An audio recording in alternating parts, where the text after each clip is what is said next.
খাবার নিয়ে অভিমানে ট্রেনের সামনে ঝাঁপ। রায়গঞ্জে বৃদ্ধার মৃত্যুকে ঘিরে চাঞ্চল্য। রায়গঞ্জের সুভাষগঞ্জ এলাকায় এক বৃদ্ধার অস্বাভাবিক মৃত্যুকে ঘিরে চাঞ্চল্য ছড়িয়েছে। পরিবারের অভিযোগ, খাবার নিয়ে অভিমানের জেরে ট্রেনের সামনে ঝাঁপ দিয়ে আত্মঘাতী করেছেন ওই বৃদ্ধা। মৃতার নাম সঞ্চরিয়া রায়, বছর 70।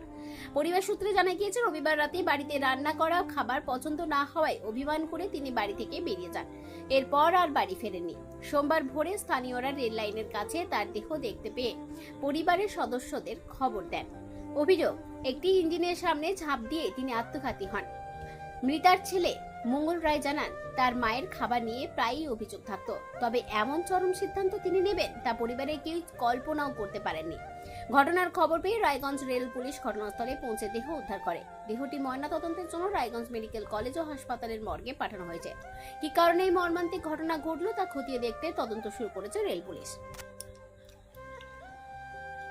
রক্তের সমস্যা কি অবহেলা করছেন?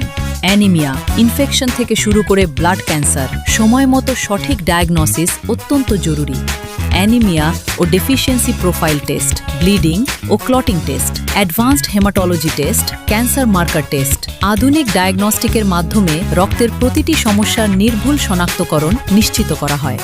জীবনরেখা হাসপাতালে এখন রয়েছে সম্পূর্ণ হেমাটোলজি টেস্ট সুবিধা।